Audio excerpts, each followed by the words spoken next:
How's it going, guys? Baldur here, and it is time for another Baldur's Basics. This time I am talking about the startup of the A-10, plus some very basic weapons deployment. Just enough to get you into the air and blow things up. Now, I know you might be thinking, and before you decide to sneak into a military base and pull a Craig Button on all of us, just remember that this startup is for the A-10 simulator only. Eagle Dynamics removed quite a few things about the A-10 that are top secret, and if I were to put money on it, I would assume that some of the top secret information has to do with the startup procedure. In other words, they will not let you start up a plane, if you know how to do the DCS version. With that out of the way, let's get started. So the first thing that you'll want to do is that you'll want to turn on the battery. After you turn on the battery, you will want to turn on the inverter. The inverter will provide power to several systems and gauges.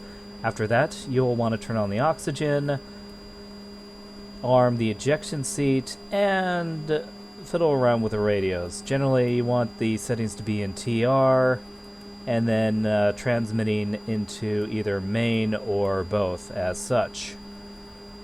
Afterwards, go ahead and turn on the APU start switch, wait for that to spool up. The APU, as mentioned before in the 737 tutorial, does the same thing in the A-10, provides power and it provides bleed air. So wait for that thing to reach 100%. And then once you do, this is the gauge by the way, once it reaches 100%, you will then turn on the APU generator. As such.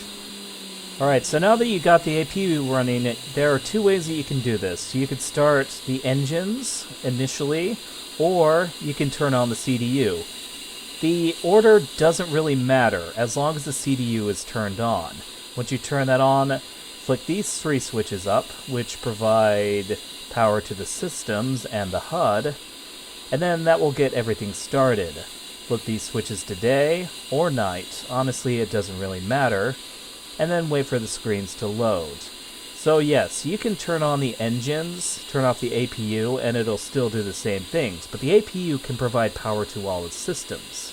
So it doesn't matter which one you do, this wastes a little bit less gas if you just use the APU, but even then, engines at idle don't really drain as much fuel as you think they might. While we are waiting for the displays to go up, let's go ahead and activate the backup indicator. And then once it is ready, you will click Activate Profile. The asterisks will disappear, and while we are waiting for that, we'll just have to wait for the asterisks to reappear. And it takes a little bit of time, but once that is done, any minute now, then we can go to CDU. And you'll actually notice that we are aligning the navigation and the INS. That needs to get to 4.0 in order to activate navigation. And that's going to take about 3 minutes. So in the meantime, let's go ahead and mess with our weapons. So first thing you want to do is go to the MSL profile page and turn EO on. This will provide power to the cameras and seekers for the Mavericks. Then you want to go to PROF or profile and select the GBU-12s. Then view profile right here. Change CCIP to CCRP, which allows for straight and level bombing. Then you want to turn auto lays on, put in 19, then click LS time. This means that 19 seconds before impact, the laser will start guiding the bomb. Around this time, you can turn the targeting pod and the laser to the on position. Generally, you want that off in real life. Thankfully, that's not real life. Turn on the fuel pumps as such. Even when you're not in icing conditions, you still need to turn on the pitot heat, or the probes will, in fact, freeze. Hit left Control P to move this switch to the aft position, and this will allow you to turn on the lights. In this case, we'll be turning on the nav lights and the strobe lights, as such. Now that the INS is about to align, hit right Alt Home and start the number 1 engine. We will wait for that to spool up. It should only take a little bit of time.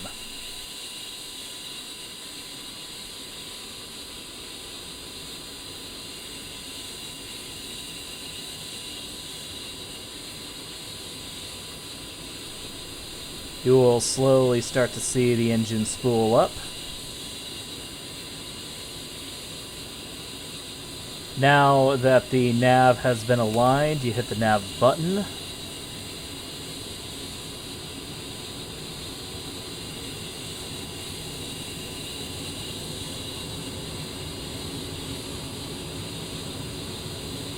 And then once it's spooled up, you hit the generator for the left engine and then turn off the APU generator.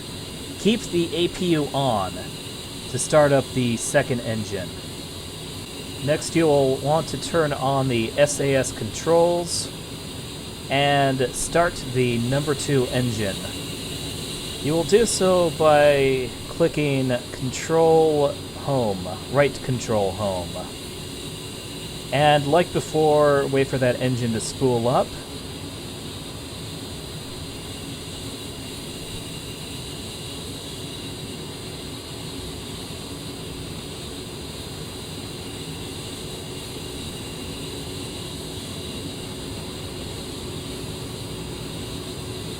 And once it spools up, you can turn on the second generator and turn off the APU. Now it sounds a lot better. Push this button to trim for takeoff. Click the EGI button.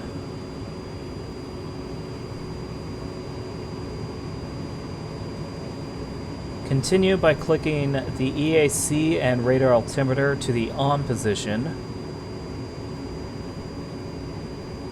Turn on the anti-skid, and then you're good to go. All you need to do now is to turn on your countermeasures. I prefer manual, just so that I can choose a profile. Profile C is the best when it comes to defeating infrared guided missiles.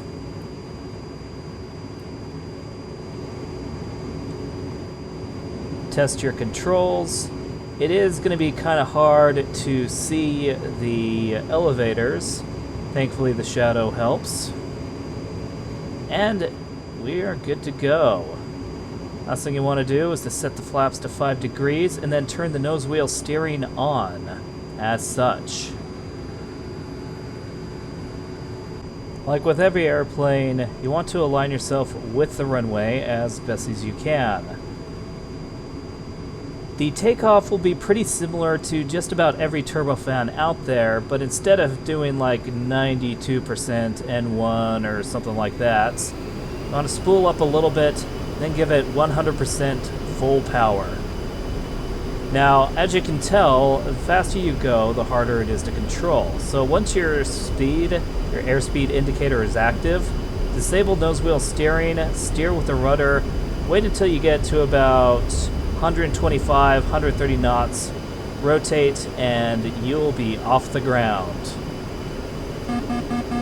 Retract the landing gear, don't worry about the warning sign, that just means that the gear is being retracted.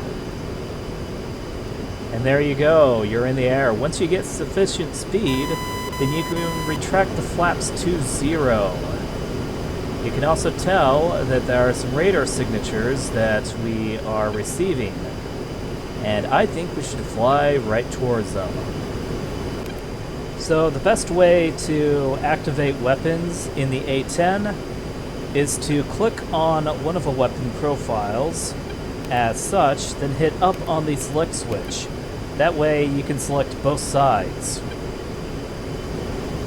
I am going with Mavericks because we are going to be going up against enemies that are pretty high in threat.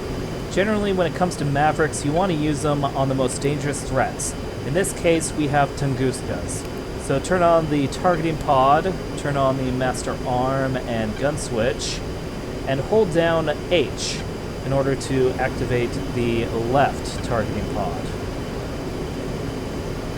So we are going to roll towards our target. I already know where the targets are, so no surprise there. But if you're looking to figure out how to find targets, you could either cheat and do Shift F10, or if you don't want to do that, you just have to have a really keen eye. That's something you get used to after a while. So the enemies are going to be on the runway, on the abandoned airfield, and we are going to slew over that. As you can tell, we've already seen our target. This is a Tunguska. You hold down the HOTAS DMS switch forward, and then you will be able to paint the profile. Move to the Maverick by holding down K, then holding down V to slew to where the targeting pod is. Lock on, press pickle, it's fired. Then you want to find your next target. I prefer to manually slew with the Maverick. I found it. Rifle. And now both of the missiles have been fired. All we can do now is wait. You'll notice that on the targeting pod, there looks to be a countdown timer. Just be aware that when it comes to Mavericks, once it reaches 0, it still has a ways to go before you reach the target, and you will find out pretty soon, or eventually.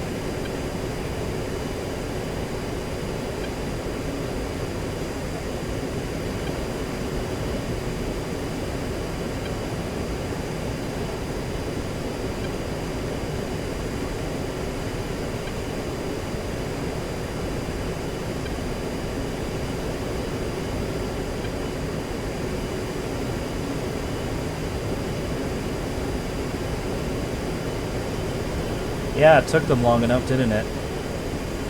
The way you designate a target for a laser-guided bomb is that you will slew over the target with your targeting pod.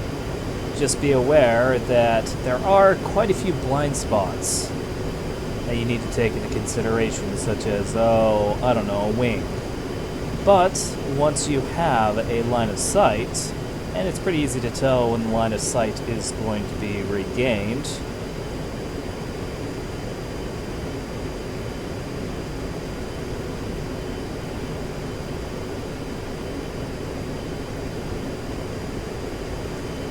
then you can hold down the DMS up switch, or DMS forward switch, and once the location is painted as well, you will get this line. So, you will see two circles. One is at the top of the HUD, the other one is the pipper. What you need to do is that you need to line them up as best as you can. It doesn't need to be perfect, but what you have to do is that you have to wait for the tiny circle to get into the pipper. There will be a small countdown timer, and then once it finally goes through the pipper, you will hold down pickle and then release the bombs.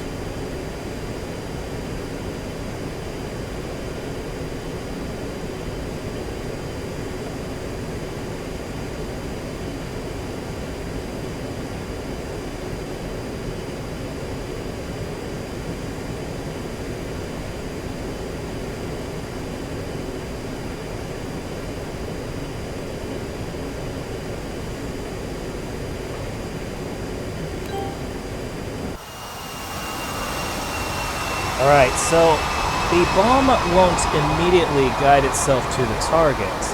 You'll start to see it move a little bit. Like it'll start to rotate. It'll start to fluctuate a little bit. This means that it's starting to home in on the target that it's being guided to. You'll notice that it straightens out, and then it gets guided to its target with quite a bit of precision as such. And goodbye tank. You will want to use bombs whenever you have a strong, heavily armored target, or if the target is high risk, like, let's say, a manpad or a AAA, something like that.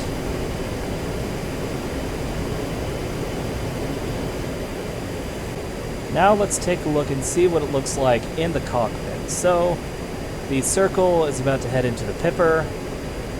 Press pickle, and the bomb is going to be dropped. By the way, I am trying to activate Autopilot You can only activate autopilot when you're close to straight-in level. As such, I wasn't.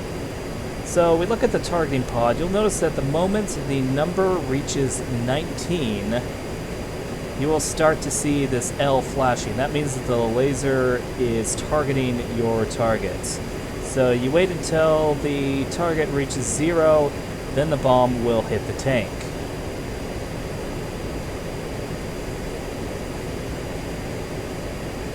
And goodbye. Now let's talk a little bit about the guns, the thing that makes the A-10 really great. Press the M key to toggle to gun sights, and have fun. So there are a few guidelines that you need to take into consideration when you are up close and personal to the enemy, especially if the enemy has a giant 50 cal machine gun. Pull up, Always roll into your target, never attack them straight on, and then once you attack, you pull away as soon as you can. You never fly over the target unless you're at a high altitude and you are bombing them. So, this game is a lot like GTA, in the sense that once a vehicle catches fire, it is going to explode. But once you get strafing down, simply rinse and repeat as such.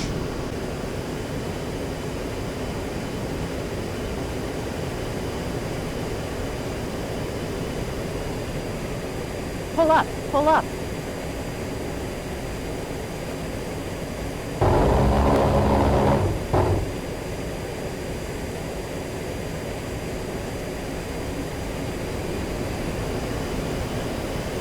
Pull up, pull up.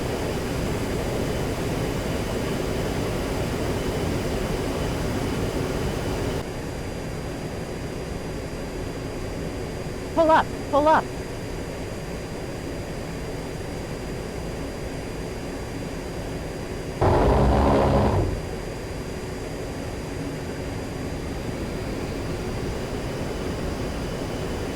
Pull up, pull up.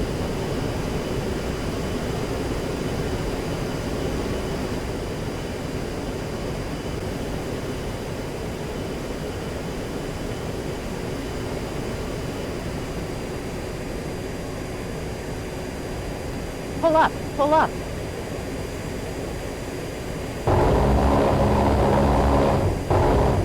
Pull up, pull up. Altitude, altitude. Alright, so the last strafing run was a little bit risky, but that was the last enemy that you had. Normally you would never do that. Pull up. But anyway, that is how you work with the A-10. Now, this is very basic, and I honestly didn't go over every single thing, every single weapon, every single key command, but you don't necessarily need to. Once you get into more complicated things, then you can get things done. By the way, as you can tell, there is no damage to this plane. Just a lot of weather worn, but whatever. It all works. Anyway, hope you guys enjoyed, and as always, you have a nice day.